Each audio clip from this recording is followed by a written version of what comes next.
Baiklah, terima kasih. Sebelumnya izin memperkenalkan diri, nama saya Meksieria Putri, NPM 2113032018. Di sini saya akan mempresentasikan materi mengenai integrasi nasional.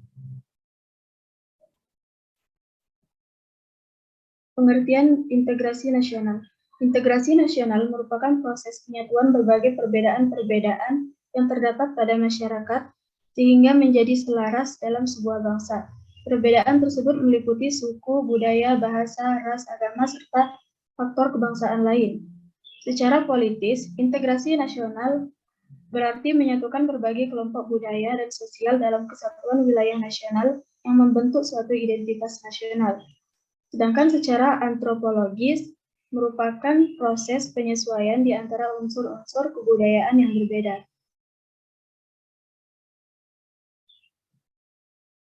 Integrasi nasional menurut Mahfud MD adalah pernyataan bagian-bagian yang berbeda dari suatu masyarakat menjadi suatu keseluruhan yang utuh.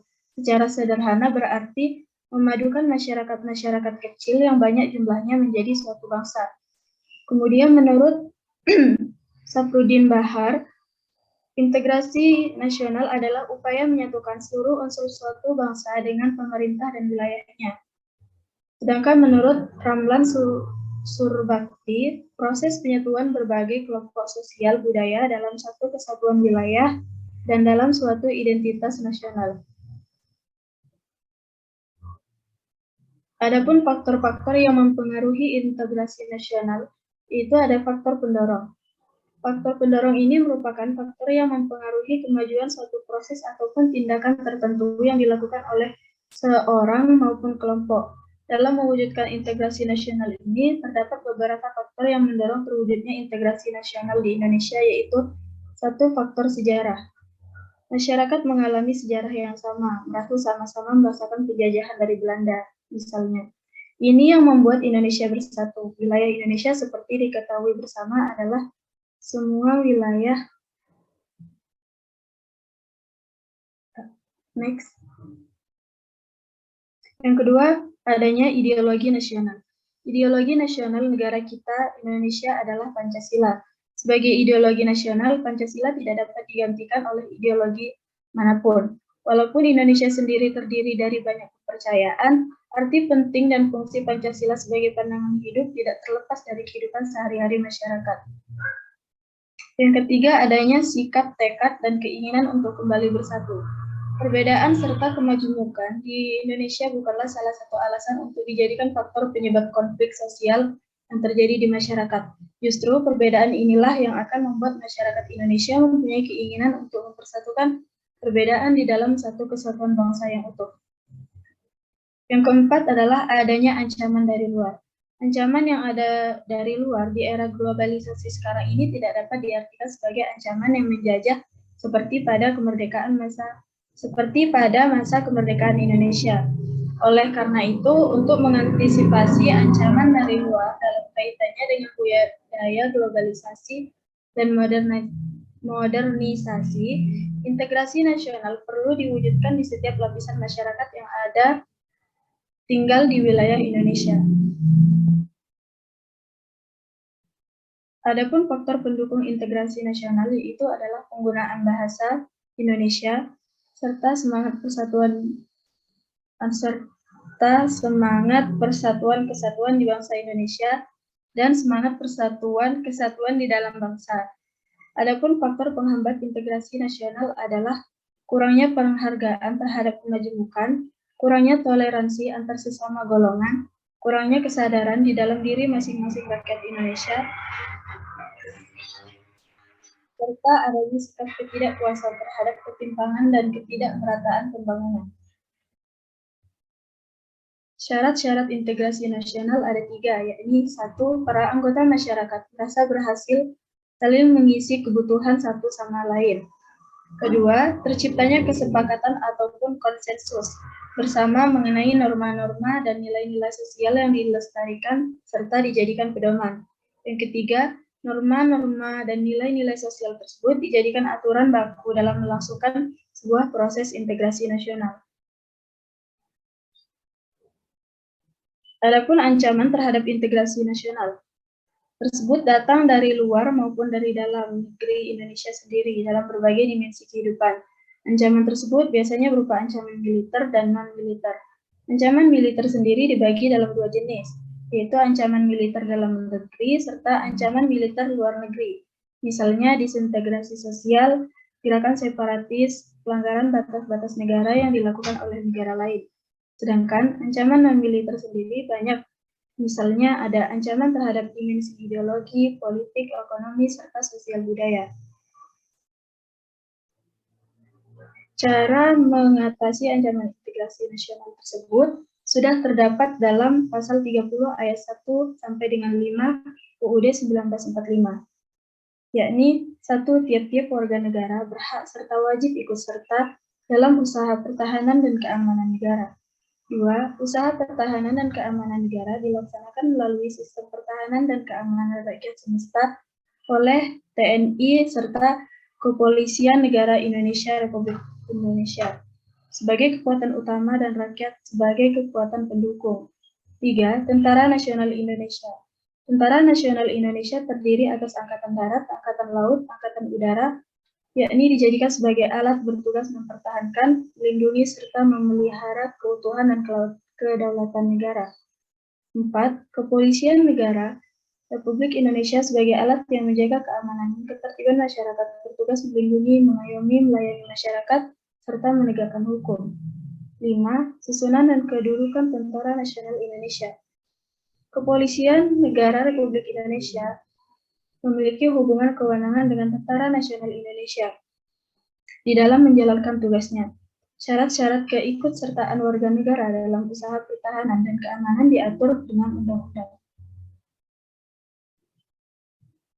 Adapun kasus yang terjadi terhadap ancaman integrasi nasional yaitu mengenai adanya gerakan separatis. Gerakan separatis ini merupakan ancaman terhadap integrasi nasional dari dalam negeri. Salah satu gerakan separatis adalah KKB. Gerakan ini merupakan sekelompok orang yang ingin memisahkan diri dari Negara Kesatuan Republik Indonesia.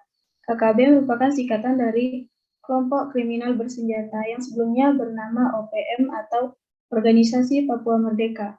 Kemudian pada tanggal 2 Maret 2022,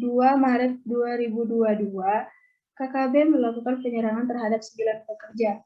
8 pekerja tewas dan 1 selamat. Pekerja tersebut diketahui adalah karyawan dari PT Palapa Ring Timur Telematika. Cara mengatasi ancaman integrasi nasional tersebut adalah dengan cara melakukan pendekatan lunak terhadap KKB melalui musyawarah yang dilakukan oleh pemerintah. Namun, jika cara ini tidak berhasil, maka penggunaan pendekatan keraslah yang harus dilakukan dengan opsi penegakan hukum. Dapat saya simpulkan di sini berarti integrasi nasional adalah usaha dan proses mempersatukan perbedaan-perbedaan yang ada pada suatu negara, hingga tercipta suatu keserasian dan keselarasan secara nasional. Seperti yang kita ketahui bahwa Indonesia sendiri merupakan bangsa yang sangat besar, baik dari kebudayaannya ataupun wilayahnya. Integrasi nasional juga memiliki faktor yang mempengaruhinya, yakni faktor pendorong, pendukung, penghambat, serta memiliki ancaman-ancaman. Namun, ancaman-ancaman tersebut dapat diselesaikan dengan strategi-strategi yang tercantum dalam UUD 1945. Saya akhiri. Wassalamualaikum warahmatullahi wabarakatuh. Baik, Assalamualaikum warahmatullahi wabarakatuh. Sebelumnya izin memperkenalkan diri, nama saya Fatkan Habibul Akbar, NPM 2113032070. Di sini saya akan mempresentasikan mengenai hakikat pendidikan kewarganegaraan. Berbicara mengenai pendidikan kewarganegaraan, hal itu merupakan sesuatu yang tidak asing bagi kita sebagai warga negara Indonesia. Pendidikan kewarganegaraan merupakan pendidikan yang memfokuskan pada penguatan pembentukan warga negara, memahami dan melaksanakan hak dan kewajiban masing-masing individu untuk menjadi warga negara yang cerdas, berkarakter, sesuai dalam Undang-Undang Dasar 1945 dan Pancasila. Pendidikan kewarganegaraan merupakan pendidikan dalam rangka menguatkan karakter warga negara yang baik atau good citizenship, berupa karakter yang sesuai dengan nilai-nilai Pancasila baik sebagai dasar negara maupun sebagai pedoman hidup. Pada hakikatnya, pendidikan kewarganegaraan adalah yang memberikan bekal dan memantapkan warga negara dengan pengetahuan dan kemampuan dasar hubungan warga negara Indonesia dengan yang Pancasilais dengan negara dan sesama masyarakat Indonesia. Dengan kemampuan dasar yang telah diberikan, harapannya warga negara mampu menerapkan nilai-nilai tersebut di dalam kehidupan sehari-hari, memiliki pemikiran kritis, berpandangan luas, bersikap demokratis, dan keadaban. Landasan pendidikan kewarganegaraan. Landasan yang pertama yaitu adalah landasan yuridis, yang kedua yaitu landasan ilmiah. Landasan yuridis pendidikan kewarganegaraan yang pertama ada Undang-Undang Nomor 23 Tahun 2003 mengenai sistem pendidikan nasional yang memuat kurikulum pendidikan tinggi, pendidikan agama Islam, pendidikan kewarganegaraan, dan bahasa. Kemudian yang kedua ada Kemendiknas Nomor 232 Tahun 2000 dan Nomor 45 Tahun 2002 tentang pendidikan kewarganegaraan. Yang ketiga ada Undang-Undang Nomor 20 Tahun 2003 tentang Sistem Pendidikan Nasional. Kemudian ada landasan ilmiah PKN. Yang pertama ada setiap warga negara dituntut untuk berguna dan bermakna bagi kehidupan bangsanya maupun mengartikan perkembangan serta perubahan di masa depan. Yang kedua ada penguasaan iptek yang sesuai dengan nilai-nilai Pancasila. Yang ketiga, nilai-nilai dasar tersebut nilai-nilai dasar tersebut berperan sebagai paduan dan pandangan hidup warga negara dalam kehidupan bermasyarakat, berbangsa, dan bernegara. Kemudian yang ketiga ada tujuan pendidikan kewarganegaraan.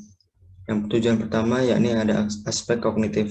Pada aspek kognitif yaitu untuk menambah wawasan, pengetahuan para warga negara atas segala hal yang terkait kehidupan bermasyarakat, berbangsa, bernegara dengan melalui berbagai cara atau metode. Yang kedua ada aspek afektif, yaitu membina dan membentuk warga negara, membentuk sikap dan kesadaran warga negara yang memiliki pengetahuan yang diperoleh kemudian diinternalisasikan dalam diri atau diterapkan dalam masing-masing warga negara. Menanggapi persoalan yang ada dan berusaha ikut serta dalam mempertahankan negara.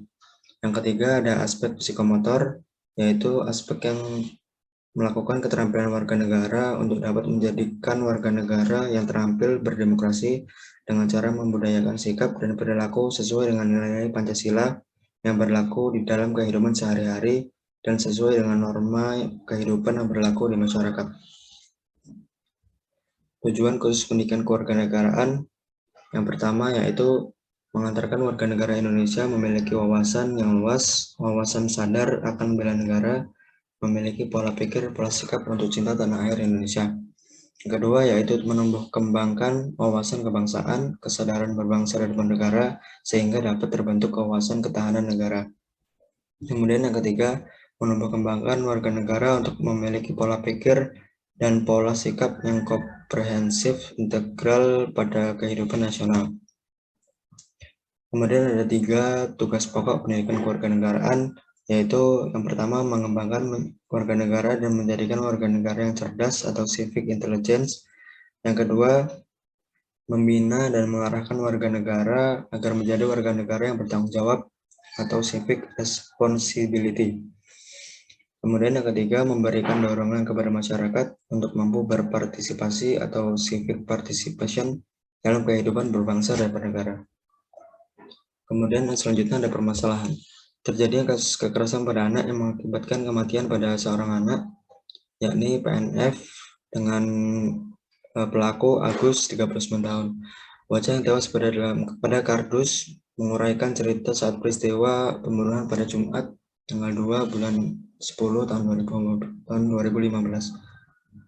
Dari penuturannya, Agus mengatakan dia memanggil PNF saat baru membuka warungnya pada Jumat pagi. Kasus PNF berawal dari penemuan sebuah mayat di dalam kardus tepatnya di Jalan Sahabat, Kelurahan Kamal, Kalideres, Jakarta Barat. Awalnya saksi mata curiga dengan sebuah kardus yang dibuang di pinggir jalan. Kasus ini termasuk ke dalam pelanggaran hak terhadap warga negara, yaitu hak untuk hidup dan hak untuk tidak disiksa. Dan kasus ini juga termasuk pada pelanggaran HAM. Pelaku pada kasus ini termasuk sebagai bentuk pengingkaran warga negara yang tidak mencerminkan sikap Pancasilais. Adapun solusi yang dapat diberikan, solusi dalam menanggapi permasalahan pada kekerasan terhadap warga negara termasuk dalam penanggalan warga negaraan. Dan solusi yang dapat diberikan yaitu yang pertama, memberikan pemahaman kepada masyarakat agar selalu waspada terhadap potensi bahaya yang akan menimpa anak, baik karena kondisi lingkungan, orang sekitar, atau diri sendiri. Cari tahu bagaimana merespon adanya potensi bahaya ketika akan terjadi kekerasan atau pelecehan. Kemudian yang kedua, memberikan sosialisasi mengenai hak dan kewajiban sebagai warga negara, karena masih banyak masyarakat yang belum memahami, bahkan tidak mengetahui apa saja hak dan kewajiban warga negara dan bagaimana akibat jika melanggar hal tersebut. Yang ketiga, memberikan penegasan hukum. Ini bertujuan untuk menimbulkan efek jera bagi para pelaku tindak kekerasan. Menegakkan hukum diperlukan karena masih ada para orang tua yang tidak menerapkan materi hasil sosialisasi. Padahal sudah mengetahui tentang batasan bertindak, tetapi tetap saja masih melanggar. Penegakan hukum harus dilaksanakan dengan tegas. Artinya, tidak memandang latar belakang pelakunya dan pelaku tersebut harus tetap mendapatkan hukuman. Mungkin cukup sekian presentasi yang dapat saya sampaikan. Kurang lebihnya saya mohon maaf. Wassalamualaikum warahmatullahi wabarakatuh. Assalamualaikum warahmatullahi wabarakatuh. Izin memperkenalkan diri, nama Nanda Santobi, NPM 2113032062. Di sini saya akan mempresentasikan tentang identitas nasional. Pengertian identitas nasional. Identitas nasional adalah kumpulan nilai budaya yang tumbuh dan berkembang dalam berbagai aspek kehidupan dari ratusan suku yang dihimpun dalam satu kesatuan Indonesia menjadi kebudayaan nasional dengan acuan Pancasila dan Bhinneka Tunggal Ika sebagai dasar dan arah pengembangannya. Kata identitas berasal dari kata identitu yang memiliki arti tanda-tanda, ciri-ciri, atau jati diri yang melekat pada seseorang atau sesuatu yang membedakan dengan yang lain. Sementara itu, kata nasional merupakan identitas yang melekat pada kelompok-kelompok yang lebih besar yang diikat oleh kesamaan-kesamaan fisik, baik fisik seperti budaya, agama, dan bahasa, maupun non-fisik seperti cita-cita, keinginan, dan tujuan. Himpunan kelompok inilah yang kemudian disebut dengan identitas bangsa atau identitas nasional, yang pada akhirnya melahirkan tindakan kelompok yang diwujudkan dalam bentuk organisasi atau penggerakan-penggerakan yang diberi atribut-atribut nasional. Fungsi identitas nasional. Menurut Smith, tahun 1961 terdapat 3 fungsi dari identitas nasional, yaitu identitas nasional memberikan jawaban yang memuaskan terhadap rasa takut dan kehilangan identitas melalui identifikasi terhadap bangsa. 2. Identitas nasional menawarkan pembaharuan pribadi dan martabat bagi individu dengan menjadi bagian dari keluarga besar suatu bangsa. 3. Identitas nasional memungkinkan adanya realisasi dari perasaan persaudaraan, terutama melalui simbol-simbol dan upacara. Pembagian identitas nasional. Satu, identitas fundamental, yaitu Pancasila sebagai falsafah bangsa, dasar negara, dan ideologi negara. 2. Identitas instrumental, yaitu berisi Undang-Undang Dasar tahun 1945 dan Tata Perundang-undangan. Dalam hal ini, bahasa yang digunakan bahasa Indonesia, bendera negara Indonesia, lambang negara Indonesia, lagu bangsa Indonesia, yaitu Indonesia Raya. 3. Identitas alamiah, yaitu meliputi negara, kepulauan, dan pluralisme dalam suku, budaya, bahasa, dan agama, serta kepercayaan. Hakikat identitas nasional. Hakikat identitas nasional kita sebagai bangsa di dalam kehidupan berbangsa dan bernegara adalah Pancasila yang aktualisasinya tercermin dalam penataan kehidupan kita dalam arti yang luas, misalnya di dalam aturan perundang-undangan atau moral yang secara normatif diterapkan di dalam pergaulan, baik itu di dalam tataran nasional maupun internasional, dan lain sebagainya. Dengan demikian, nilai-nilai budaya yang tercermin di dalam identitas nasional tersebut bukanlah barang jadi yang sudah selesai dalam kebekuan normatif dan dogmatis, melainkan sesuatu yang terbuka yang cenderung terus-menerus bersemi karena adanya hasrat menuju kemajuan yang dimiliki oleh masyarakat. Unsur-unsur identitas nasional. Berbicara mengenai unsur-unsur identitas nasional, maka identitas nasional Indonesia merujuk pada suatu bangsa yang majemuk.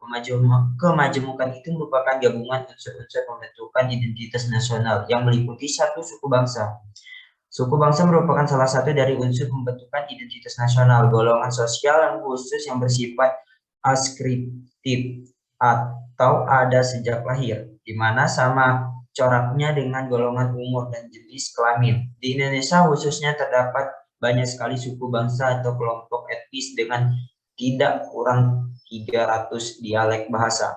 Dua, agama merupakan salah satu dari unsur pembentuk identitas nasional bangsa Indonesia, dikenal sebagai masyarakat yang agamis, didasarkan pada nilai agama. Agama yang tumbuh dan berkembang di Nusantara yaitu agama Islam, Katolik, Kristen, Hindu, Buddha, dan Konghucu.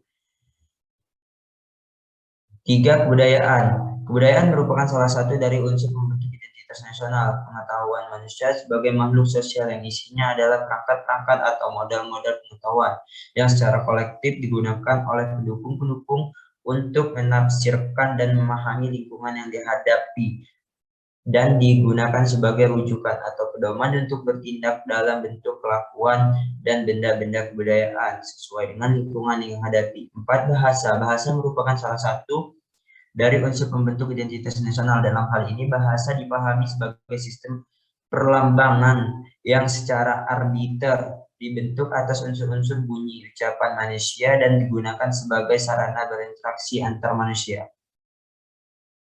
Faktor pembentuk identitas nasional. A. Primordial, ikatan kekerabatan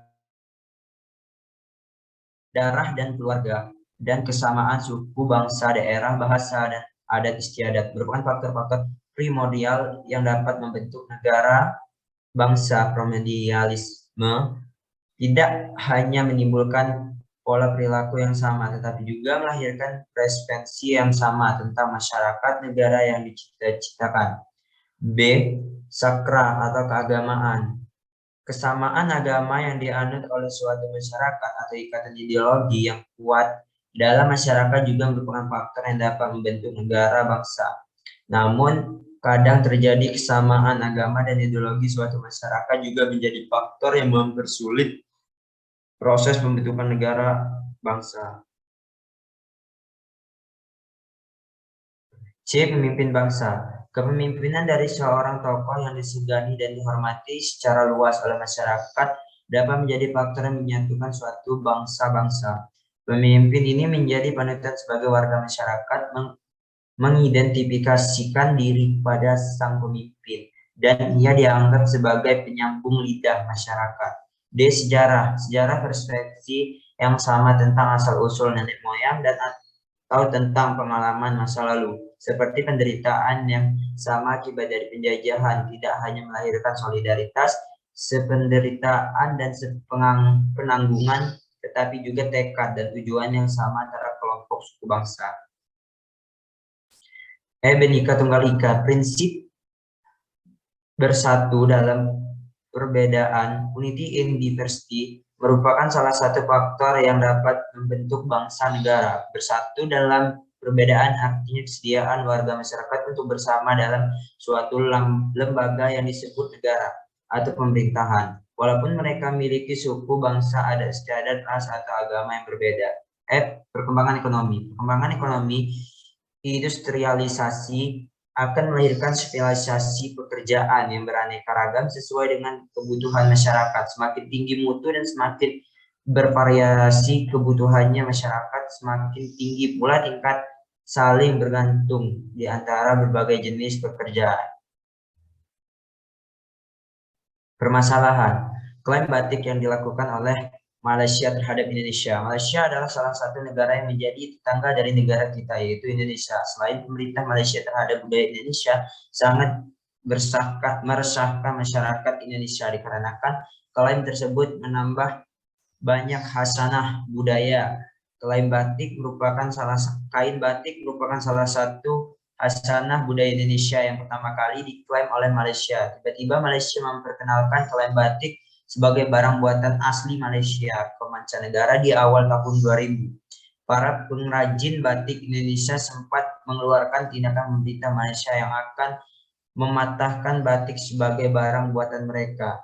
Tidak berhenti sampai di situ, banyak lagi budaya Indonesia yang diklaim oleh Malaysia seperti lagu Rasa Sayangnya, tari reong Ponorogo, lagu Jali-Jali, makanan rendang yang berasal dari Padang, dan yang baru bahasa Indonesia. Aksi protes atas klaim dari Malaysia ini sudah dilakukan oleh masyarakat Indonesia. Mereka juga menyatakan bahwa pemerintah Indonesia kurang tegas dan dalam menyikapi klaim dari Malaysia. Namun Malaysia justru menuduh media-media Indonesia selalu membesar-besarkan berita-berita ini sehingga memunculkan konflik. Saat ini pemerintah Indonesia masih melakukan penelitian atas hasanah budaya Indonesia.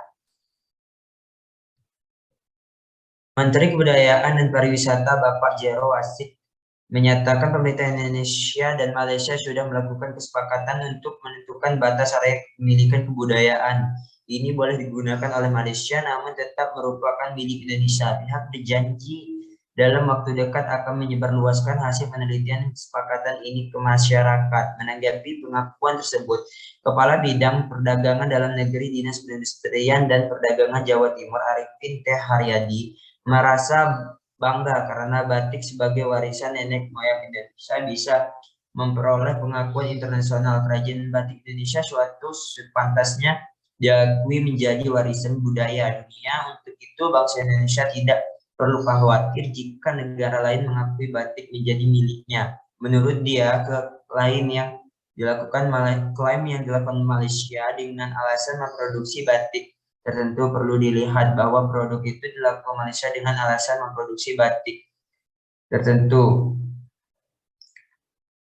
Kain bermotif batik produksi pabrik kita juga patut bersyukur karena konsep batik kita sulit ditiru karena memiliki ciri khas tertentu. Karena itu, dengan adanya pengakuan dunia melalui UNESCO, maka kita sebagai warga negara harus lebih mencintai produk batik dalam negeri. Pengakuan UNESCO terhadap budaya batik itu merupakan proses perpanjangannya melalui pengujian dan sidang tertutup. Sebelumnya pada 11 sampai 14 Mei 2009 telah dilakukan sidang tertutup dalam penentuan di hadapan 6 negara di Paris dan pada tanggal 2 Oktober di Abu Dhabi. Merupakan sidang terbuka sebagai pengukuhan. Solusi permasalahan.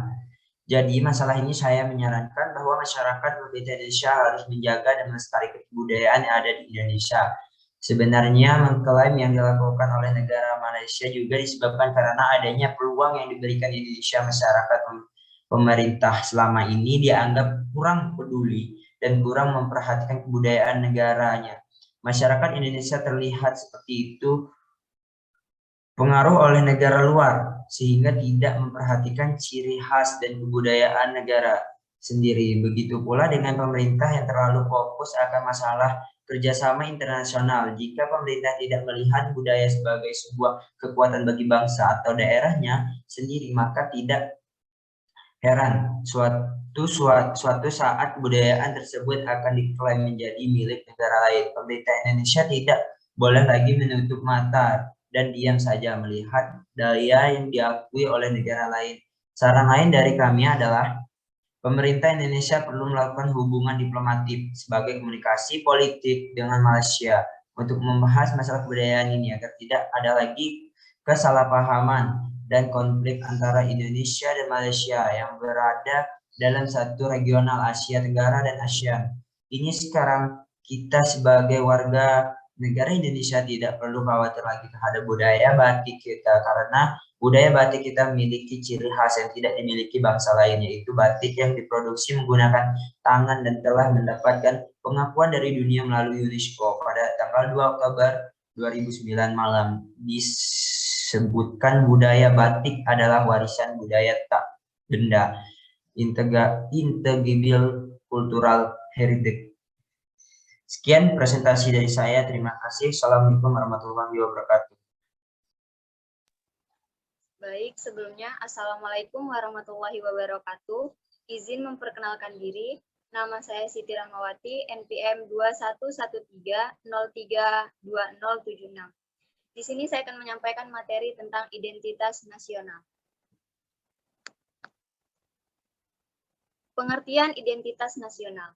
Kata identitas berasal dari bahasa Inggris, yaitu identity, yang memiliki pengertian harfiahnya, yaitu tanda-tanda, ciri-ciri atau jati diri yang melekat pada individu yang dapat membedakan dengan yang lainnya.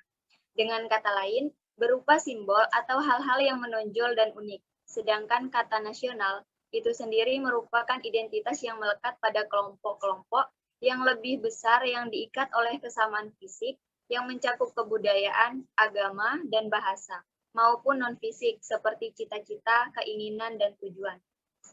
Identitas nasional sendiri menurut Kailan tahun 2007 bahwa identitas nasional pada hakikatnya adalah manifestasi nilai-nilai budaya yang tumbuh dan berkembang dalam aspek kehidupan satu bangsa, nation, dengan ciri-ciri khas dan dengan ciri-ciri yang khas tadi suatu bangsa, berbeda dengan bangsa lain dalam kehidupannya. Unsur-unsur identitas nasional. Identitas nasional Indonesia merujuk pada suatu bangsa yang majemuk. Kemajemukan itu merupakan gabungan dari unsur-unsur pembentuk identitas, yaitu sebagai berikut. Yang pertama, ada suku bangsa. Suku bangsa adalah golongan sosial yang khusus yang bersifat askriptif, ada sejak lahir, yang sama coraknya dengan golongan umur dan jenis kelamin. Di Indonesia, terdapat banyak sekali suku bangsa atau kelompok etnis dengan tidak kurang 300 dialek bahasa. Yang kedua ada agama. Bangsa Indonesia dikenal sebagai masyarakat yang agamis. Agama-agama yang tumbuh dan berkembang di Indonesia Nusantara adalah agama Islam, Kristen, Katolik, Hindu, Buddha, dan Konghucu. Agama Konghucu pada masa Orde Baru tidak diakui sebagai agama resmi negara, tetapi sejak pemerintahan Presiden Abdurrahman Wahid, istilah agama resmi negara dihapuskan. Yang ketiga ada kebudayaan. Kebudayaan adalah pengetahuan manusia sebagai makhluk sosial yang isinya adalah perangkat-perangkat atau model-model pengetahuan yang secara kolektif digunakan untuk menafsirkan dan memahami lingkungan yang dihadapi, dan digunakan sebagai rujukan atau pedoman untuk bertindak sesuai dengan lingkungan yang dihadapi. Yang keempat ada bahasa.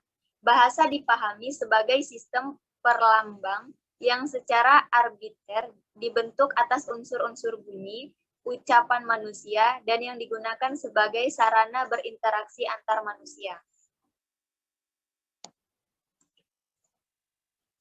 Dari unsur-unsur identitas nasional tersebut, dapat dirumuskan pembagiannya menjadi 3 bagian, yaitu sebagai berikut. Yang pertama ada identitas fundamental, yaitu Pancasila yang merupakan falsafah bangsa, dasar negara, dan ideologi negara. Yang kedua ada identitas instrumental, yang berisi Undang-Undang Dasar 1945 dan tata perundangannya, bahasa Indonesia, lambang negara, bendera negara, lagu kebangsaan Indonesia Raya. Yang ketiga ada identitas alamiah, yang meliputi negara kepulauan, archipelago, dan pluralisme dalam suku, bahasa, budaya, serta dan kepercayaan agama. Menurut sumber lain, disebutkan bahwa satu jati diri dengan 2 identitas. Yang pertama, identitas primordial, orang dengan berbagai latar belakang etnik dan budaya. Jawa, Batak, Dayak, Bugis, Bali, Timo, Maluku, dan sebagainya. Orang dengan berbagai latar belakang agama, Islam, Kristen, Katolik, Hindu, Buddha, dan sebagainya. Yang kedua ada identitas nasional, suatu konsep kebangsaan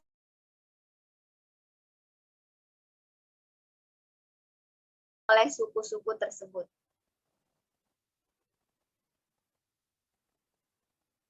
Next, Pak.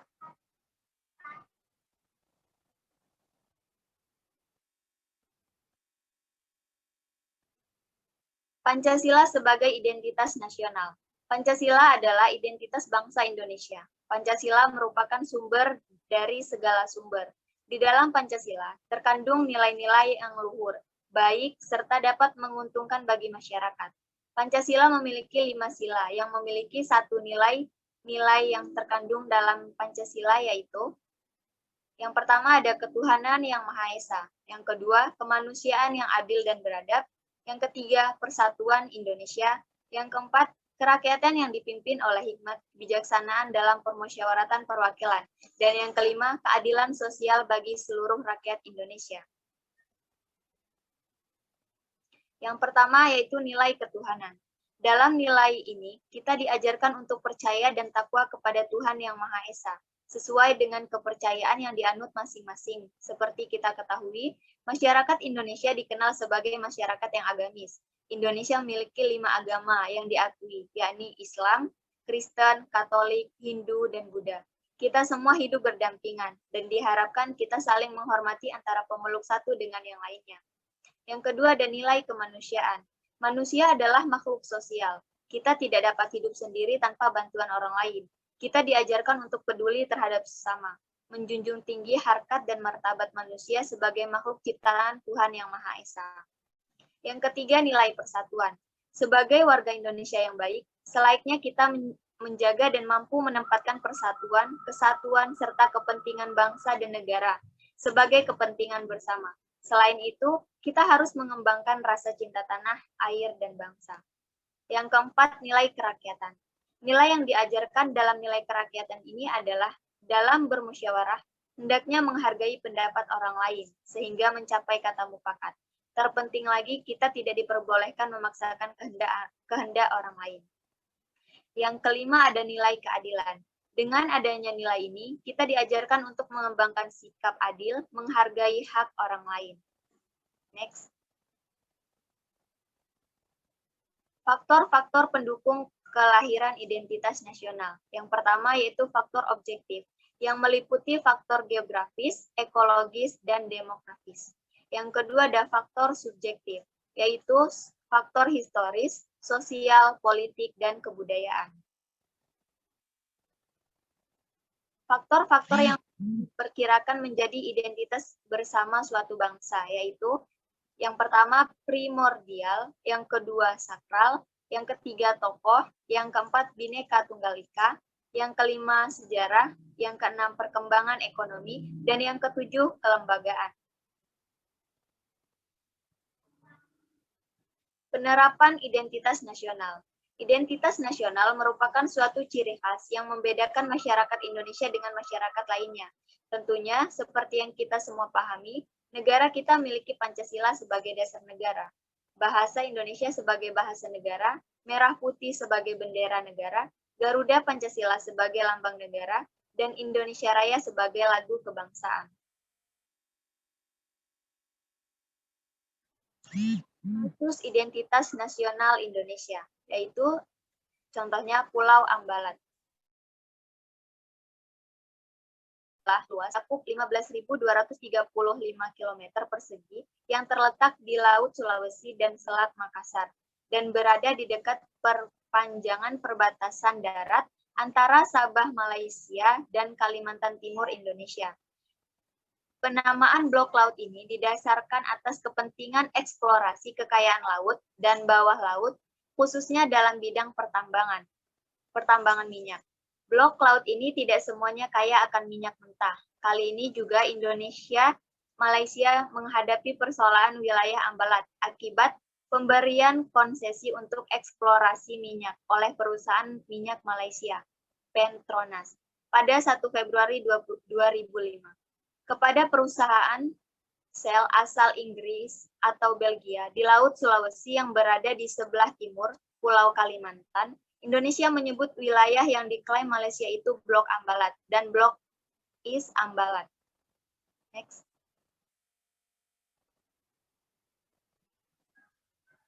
Di Blok Ambalat Indonesia telah memberikan konsesi kepada Eni, Italia, pada tahun 1999.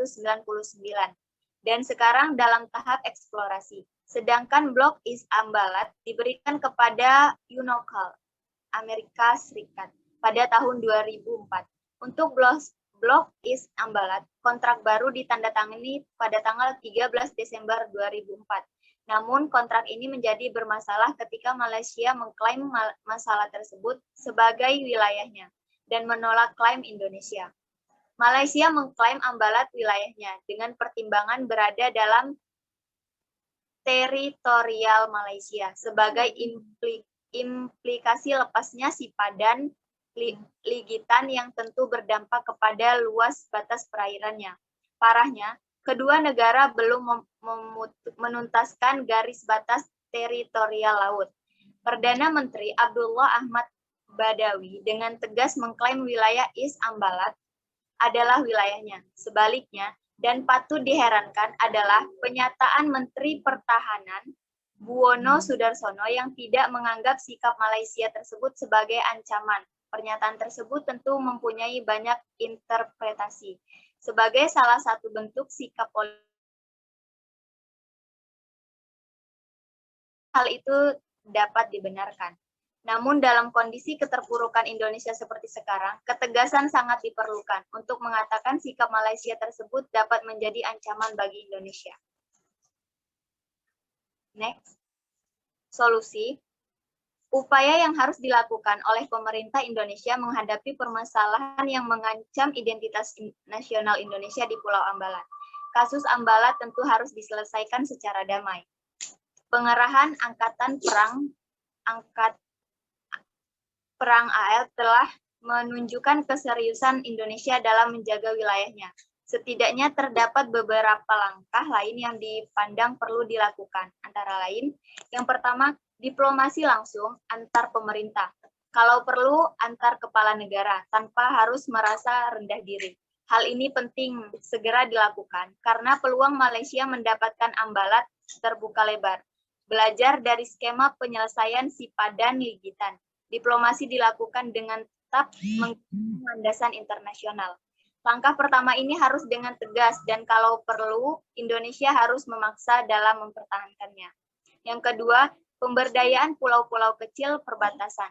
Tugas ini menjadi kewajiban Departemen Kelautan dan Perikanan. Sampai saat ini pemberdaya PPKT belum optimal dan masih banyak yang berupa profil pulau-pulau kecil. Yang ketiga, pengawasan dan pengamanan kawasan laut terpadu. Pengerahan satuan keamanan laut harus dilakukan secara terpadu dengan sistem yang terkoordinir secara terpusat. Dengan keterbatasan kapal pengaman, diperlukan strategi yang efektif. Penempatan kapal-kapal TNI Angkatan Laut di perbatasan dan koordinasi antar pihak dapat menjadi solusi untuk efektivitas pengamanan laut Indonesia. Terima kasih. Sekian penyampaian materi dari saya. Saya akhiri. Wassalamualaikum warahmatullahi wabarakatuh. Assalamualaikum warahmatullahi wabarakatuh. Perkenalkan, nama saya Lini Sapitri, NPM 2113032-026. Di sini saya akan membacakan materi saya yang berjudul Identitas Nasional. A. Hakikat bangsa. Bangsa atau nation dalam Kamus Ilmu Politik memiliki istilah bangsa yaitu nati dan nation. Artinya masyarakat yang bentuknya diwujudkan oleh sejarah dan memiliki unsur-unsur sebagai berikut. Satu kesatuan bahasa, satu kesatuan daerah, satu kesatuan ekonomi, satu kesatuan hubungan ekonomi, satu kesatuan jiwa yang terlukis dalam kesatuan budaya. B. Pengertian identitas nasional. Istilah identitas nasional atau national identity berasal dari kata identitas dan nasional. Dan identity secara harfiah berarti ciri-ciri, tanda-tanda, atau jati diri yang melekat pada seseorang atau sesuatu yang membedakannya dengan yang lain.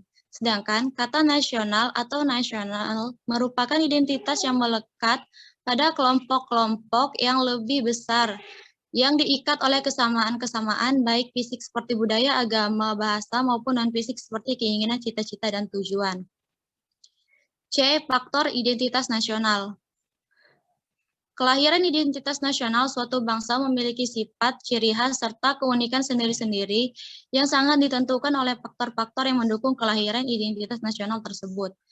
Adapun faktor-faktor tersebut sebagai berikut. 1. Faktor objektif, 2. Faktor subjektif. D. Hakikat negara. 1. Arti negara. Negara adalah organisasi di suatu wilayah.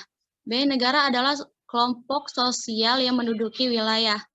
2. Unsur negara. Rakyat, wilayah, pemerintah, dan yang berdaulat. 2. Teori berdirinya negara. Teori ini dibagi menjadi beberapa bagian, yaitu teori secara teoritis, 2. Teori secara modern. 3. Fungsi dan tujuan negara. A. Melaksanakan penertiban, B. Mengusahakan kesejahteraan, C. Memiliki pertahanan, D. Menegakkan keadilan. 4. Sifat dan hakikat negara. Sifat negara yaitu memaksa, monopoli, dan yang mencakup semua sifat yang menemukan. E. Identitas nasional bangsa Indonesia. Identitas nasional merupakan sesuatu yang ditransmisikan dari masa lalu dan dirasakan sebagai pemilikan bersama. 1. Unsur-unsur identitas nasional Indonesia merujuk pada suatu bangsa yang majemuk. Kemajemukan itu merupakan gabungan dari unsur-unsur pembentuk identitas, yaitu suku, bangsa, agama, kebudayaan, dan bahasa. 2. Bentuk-bentuk identitas nasional Indonesia. A. Identitas nasional. B. Sang Merah Putih. C. Indonesia Raya. D. Burung Garuda. E. Bhinneka Tunggal Ika, dan lain-lain. F. Contoh kasus, yaitu pembakaran bendera merah putih yang terjadi di daerah Jawa Barat, tepatnya pada tanggal 15 bulan 3 tahun 2022. Di mana yang melakukan hal ini adalah seorang perempuan asli keturunan Indonesia. G. Cara penyelesaian. Sebagai warga negara, kita harus bisa menumbuhkan rasa nasionalisme dalam diri kita. Sebab rasa nasionalisme merupakan cara untuk mencintai bangsa dan negara sendiri.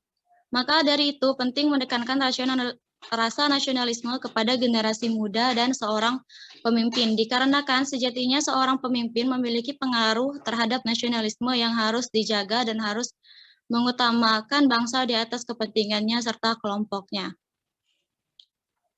H. Kesimpulan. Identitas nasional adalah kepribadian nasional atau jati diri nasional yang dimiliki suatu bangsa yang membedakan bangsa satu dengan bangsa yang lainnya. Identitas nasional dalam konteks bangsa cenderung mengacu pada kebudayaan, adat istiadat, serta karakter khas suatu bangsa. Sedangkan identitas nasional dalam konteks negara tercermin dalam simbol-simbol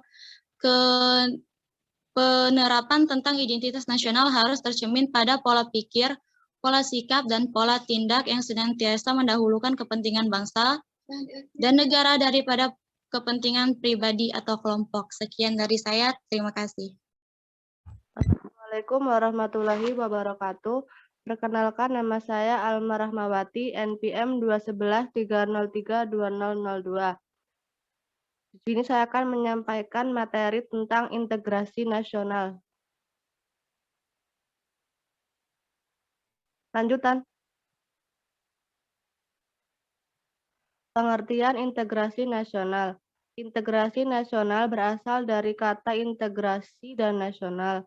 Integrasi berasal dari bahasa Latin integrat yang berarti memberi tempat dalam suatu keseluruhan. Nasional berasal dari bahasa Inggris nation yang berarti pembauran hingga menjadi kesatuan yang bulat dan utuh. Jadi integrasi nasional adalah proses penyatuan berbagai kelompok budaya dan sosial dalam kesatuan wilayah nasional yang membentuk suatu identitas nasional. Yang kedua, syarat integrasi. Yang pertama, anggota-anggota masyarakat merasa bahwa mereka berhasil mengisi kebutuhan-kebutuhan yang satu dengan yang lainnya. 2. Terciptanya kesepakatan bersama mengenai norma-norma dan nilai-nilai sosial yang dilestarikan dan dijadikan sebagai pedoman. 3. Norma-norma dan nilai-nilai sosial ini dijadikan aturan baku dalam melangsungkan proses integrasi nasional. Bentuk-bentuk integrasi nasional yang pertama asimilasi. Asimilasi adalah pembauran dua kebudayaan yang disertai dengan hilangnya ciri khas kebudayaan asli sehingga membentuk kebudayaan baru. Contoh dari asimilasi ini adalah asimilasi ras Mongoloid, ras Kaukasoid, dan ras Negroid di benua Asia yang pada akhirnya membentuk ras baru. Dua, akulturasi. Akulturasi adalah pencampuran budaya tanpa harus menghilangkan budaya aslinya. Contoh dari akulturasi ini adalah seni bangunan, yakni candi. Bentuk-bentuk bangunan candi di Indonesia pada umumnya merupakan bentuk akulturasi antara unsur-unsur budaya Hindu-Buddha dengan unsur budaya Indonesia asli. Faktor-faktor integrasi nasional yang pertama, faktor pendorong. Adanya rasa senasib dan seperjuangan yang diakibatkan oleh faktor sejarah. Dua, adanya semangat persatuan dan kesatuan dalam bangsa, bahasa, dan tanah air. Tiga, adanya kepribadian dan pandangan hidup bangsa yang sama yaitu Pancasila. Empat, adanya jiwa dan semangat gotong royong, solidaritas, dan toleransi agama yang kuat. Lima, adanya rasa senasib dan seperjuangan akibat penderitaan penjajahan. Faktor penghambat. Yang pertama yaitu kurangnya penghargaan terhadap kemajemukan yang bersifat heterogen. Dua, kurangnya toleransi antar golongan. Tiga, kurangnya kesadaran diri masyarakat Indonesia terhadap ancaman dari luar. Empat, adanya ketidakpuasan terhadap ketimpangan dan ketidakmerataan hasil-hasil pembangunan. Tantangan dan upaya integrasi nasional yang pertama tantangan. Adanya percobaan invasi asing, terus adanya KKN atau kolusi dan nepotisme. Yang ketiga adanya kriminalitas. Upayanya menerapkan rezim terbaik bagi Indonesia. Yang kedua merumuskan kebijakan yang konkret. Yang ketiga pembinaan kepemimpinan yang arif dan efektif. Yang keempat membangun dan menghidupkan terus komitmen masyarakat Indonesia. Ancaman integrasi nasional yang pertama ancaman militer. Ancaman militer merupakan ancaman yang menggunakan kekuatan bersenjata dan berorganisasi yang dinilai mempunyai kemampuan membahayakan kedaulatan negara, keutuhan wilayah, dan keselamatan segenap bangsa. Ancaman militer dapat berupa agresi atau invasi, pelanggaran wilayah, pemberontakan senjata, sabotase, spionase, aksi teror bersenjata, dan ancaman keamanan laut dan udara. Kedua, ancaman non-militer. Ancaman non-militer merupakan ancaman yang menggunakan faktor-faktor non-militer, tapi dapat membahayakan kedaulatan negara, kepribadian bangsa, keutuhan wilayah negara, dan keselamatan segenap bangsa. Ancaman militer dapat berupa ancaman di bidang ideologi, ancaman di bidang politik, ancaman di bidang ekonomi, dan ancaman di bidang sosial budaya. Contoh masalah atau kasus tentang integrasi nasional yaitu Gerakan Aceh Merdeka. Gerakan Aceh Merdeka atau GAM ini adalah gerakan separatisme yang merupakan ancaman militer bersenjata yang bertujuan agar Aceh terlepas dari Negara Kesatuan Republik Indonesia atau NKRI. GAM ini dibentuk pada tanggal 4 Desember tahun 1976 dan dipimpin oleh Hasan Ditirto.